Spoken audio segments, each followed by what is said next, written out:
నేను హిందూపూర్ నుండి మా బ్రదర్ దగ్గర పోతుండగా దారిలో బస్సులో అగ్గంటుకొని ఫుల్ ఫ్లేమింగ్స్ వస్తున్నప్పుడు అక్కడ ఉన్న జనాలందరినీ సైడ్కి తీసుకొని నా కార్లో నేను గవర్నమెంట్ హాస్పిటల్కి తీసుకువచ్చిన. ఎట్లా జరిగిందో క్లారిటీ లేదు. అక్కడ ఏం చూడలే మేము చూసే టైంకి ఫైర్ ఫుల్ ఓవర్గా ఉంది.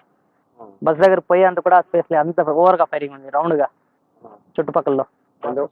బస్ చుట్టూ ఫైర్ ఉంది, ఎవరు బయట నుండి టచ్ చేసే కూడా లేకుండా, ఏం చేయనికి లేకుండా ఫైరింగ్ ఉండింది. లాస్ట్కి రమేష్ అనేసి ఒక ఆయన గ్లాస్ బ్రేక్ చేసి వచ్చినాడు. ఆ గ్లాస్ స్పేస్ కూడా మనిషి వచ్చేంత కూడా లే, ఇంత స్పేస్ ఉంది. ఆ స్పేస్ లో నుండి బయటకు వచ్చేటప్పుడు చాలా మందికి ఇంజురీస్ అయినాయి గ్లాస్ కూర్చుకొని. అక్కడ ఇంకా 6 మెంబర్స్ నిలబడినారు. నేను హిందూపూర్ నుండి నంద్యాల పోతా అన్న. హిందూపూర్ నుంచి నంద్యాల పోతుంది. ఎంతమంది ఉన్నారు దాంట్లో మామూలు ఎంతమంది ఉన్నారో తెలియదు అన్న. వాళ్ళు 6 మెంబర్స్ నేను పిలుచుకోవాల్సిన హాస్పిటల్కి. ఇక్కడ బాగున్నారా?